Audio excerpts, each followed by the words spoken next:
Court కత్తి scene కేసులో జగన్ కోర్టుకు రావాలని సాక్ష్యం చెప్పాలని దళిత నినాదాలను డిమాండ్ చేశారు. స్థానిక దళిత హక్కుల పరిరక్షణ సమితి కార్యాలయం వద్ద ప్లే కార్డ్స్ నిరసన కార్యక్రమం చేపట్టారు. ఈ కార్యక్రమంలో దారాజియా, తాదికొండ ఆనంద్, కాకుమారి రవి, పాలెటి శ్రీను తదితరులు పాల్గొన్నారు.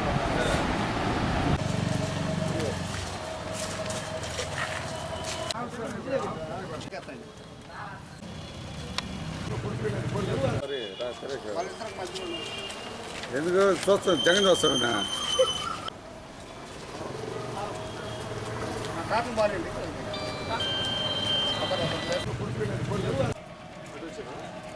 రమేష్ ఇది ఆ చివరిదా బాగా అవసరం లేదు ట్రాక్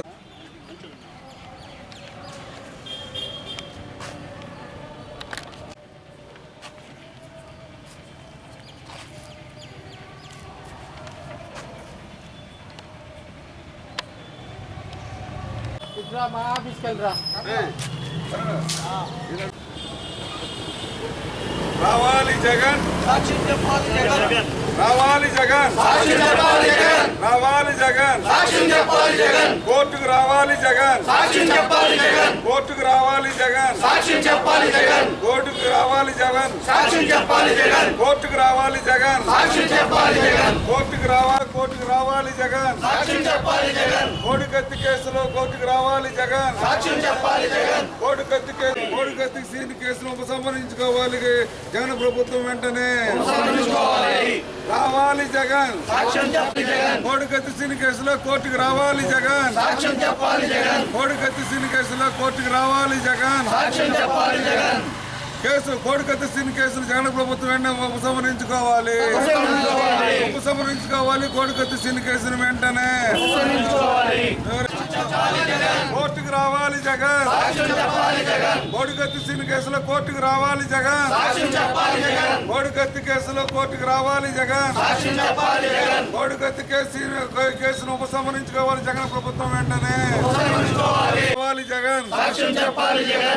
2018 అక్టోబర్ 25వ తేదీన విశాఖపట్నం ఎయిర్పోర్ట్ లాంజ్లో జనపల్లి శ్రీనివాసరావు అనే అతను అప్పుడు ప్రతిపక్ష నేత వైఎస్ జగన్మోహన్ రెడ్డిపై కేక్ కట్ చేసే కత్తితోటి దాడి చేశాడు.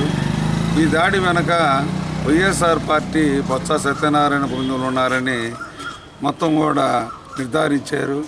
ఎందుకంటే ప్రతిపక్ష నేతగా ఉన్న జగన్మోహన్ రెడ్డి పాదయాత్ర చేశాడు. అదేవిధంగా అధికారంలో అయినా ఓడిపోయాడు. మొదటిసారి ఎన్నికలు గెలవలేదు. రెండోసారి గెలవటం కోసం అనేక రకాల రాజకీయ శక్తులలో భాగంగానే ఈ కేసు దాడి జరిగిందనేది దళిత వర్గాల సమాచారం. ఎందుకంటే ఎన్టీ రామారావు ప్రతిపక్ష నేతగా ఉన్నప్పుడు కూడా బెజవాడలో మల్లెల బాబ్జీ అనే ఒకడు అప్పుడు ఎన్టీ రామారావు మీద దాడి చేశాడు, కత్తితో దాడి చేశాడు. అప్పుడు ఎన్టీ రామారావుకి ఏలు తెగింది. కత్తితో దాడి చేస్తే ఎవరైనా గుండెల మీద దాడి చేస్తాడు, పేక మీద దాడి చేస్తాడు, కానీ ఏలు తెగింది. ఆ ఏళ్ళని ఇలా పెట్టుకొని ఎన్టీ రామారావు ఎన్నికల్లో గెలిచాడు. ఈ కోడి కత్తి సీన్ కేసు కూడా అటువంటిదేను. 0.5 సెంటీమీటర్లు ఇప్పుడు అలాగే ఒక లాంజ్లో ఎయిర్పోర్ట్లో చెఫ్గా అతను పనిచేస్తాడు, వర్కర్ బాయ్. అతను కత్తి ఆట వచ్చేది కేక్ కట్ చేసే కత్తి అనమాట. 0.5 చొక్కా కూడా జరగలేదు వాళ్ళకి. అప్పుడు జగను నేను ఈ రాష్ట్ర ప్రభుత్వం మీద నమ్మకం లేదు, నేను తెలంగాణ రాష్ట్రంలో కేసు విచారణ జరగాలి, పోలీసులకు ఇవ్వాలన్నాడు. తర్వాత అధికారంలోకి వచ్చిన తర్వాత ఈ కేసుని ఎన్ఐఏ కుట్రకోణం ఉంది అని చెప్పి నేషనల్ ఇన్వెస్టిగేషన్ ఏజెన్సీ వారికి అప్పచెప్పారు. మోడీ అని జగన్ కలిపి 5 సంవత్సరాల తర్వాత అన్ని యొక్క మలుపులు తిరిగిన తర్వాత ఇంతమటికి బెయిల్ ఇవ్వలేదు. ఇప్పుడు 5 సంవత్సరాల 2 నెలల 10 రోజులు అయింది. జనపల్లి శ్రీనివాసరావు అలియాస్ కోడి కత్తి సీన్ జైల్లో ఉండి వాళ్ళు నిరుపేద కుటుంబం వాళ్ళది, అంబేద్కర్ కోనసీమ జిల్లా వాళ్ళది. అయితే ఈ కేసులో బెయిల్ ఇవ్వకుండా 5 సంవత్సరాల నుంచి జైల్లోనే పెట్టారు. నేషనల్ ఇన్వెస్టిగేషన్ ఏజెన్సీ వాళ్ళు కూడా ఈ కేసులో కుట్రకోణం లేదని తేల్చి చెప్పారు. ఈ కేసుని ఎన్ఐఏ కోర్టు విచారించిన తర్వాత మళ్ళీ హైకోర్టుకు వచ్చింది. హైకోర్టులో కూడా ఇంతమటికి బెయిల్ ఇవ్వలేదు. ఎందుకంటే శిక్ష వేసినా కానీ అది 7 సంవత్సరాల కంటే ఎక్కువ వేయటానికి శిక్ష హత్యాయత్నం కేసులో నిర్ధారణ అయినా కానీ ఇప్పటికి 5 సంవత్సరాల 2 నెలల 10 రోజులు అయింది. న్యాయం అన్యాయం చేయటం కూడా ఆలస్యం చేయడం కూడా అన్యాయం అవుతుంది. ఇప్పుడు అదేవిధంగా చేసుకుంటే మన గొడ్డల వేటు కేసు మన ఆంధ్రప్రదేశ్లో కోటికత్తి గొడ్డల వేటు 2 కేసులు బాగా పబ్లిసిటీగా ఉన్నాయి.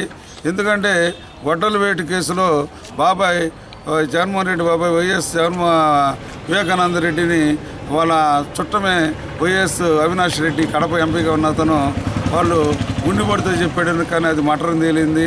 అది మటరం తేలితే వాళ్ళ కూతురు అల్లుడి మీదనే సిబిఐ వాళ్ళ మీద కూడా కేసు పెట్టించారు జగన్మోహన్ రెడ్డి. కానీ ఈ కేసులో ఇప్పటి వరకు కూడా బెయిల్ ఇవ్వకుండా, అంటే వాస్తవాలు ఎక్కడ బయటకు వస్తే అతను జనపల్లి శ్రీనివాసరావు అని బయటికి రానిలేదు. జనపల్లి శ్రీనివాసరావు మీద జైల్లో కూడా రాజమండ్రి జైల్లో కూడా హత్యా ప్రయత్నం జరిగింది. కానీ అది కేసు నమోదు చేయకుండా జగన్ ప్రభుత్వం దాన్ని తన అధికార బలంతో దాన్ని పక్కదారి పెట్టించింది.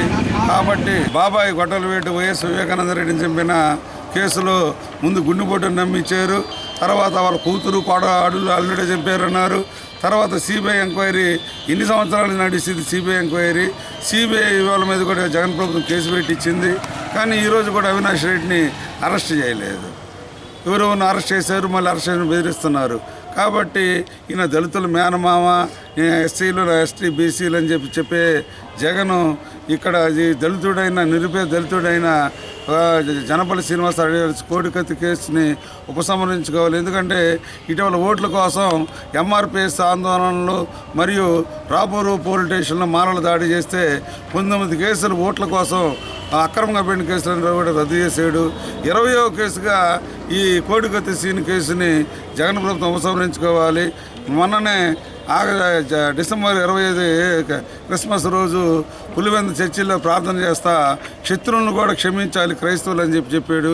జగన్ నిజమైన క్రైస్తవుడైతే వెంటనే ఈ కోడికత్తి సీన్ని క్షమించి కోర్టుకు వచ్చి సాక్ష్యాన్ని చెప్పాలి, లేదా నా కేసు అయినా ఉపసంహరించుకోవాలని చెప్పి మేము డిమాండ్ చేస్తాం.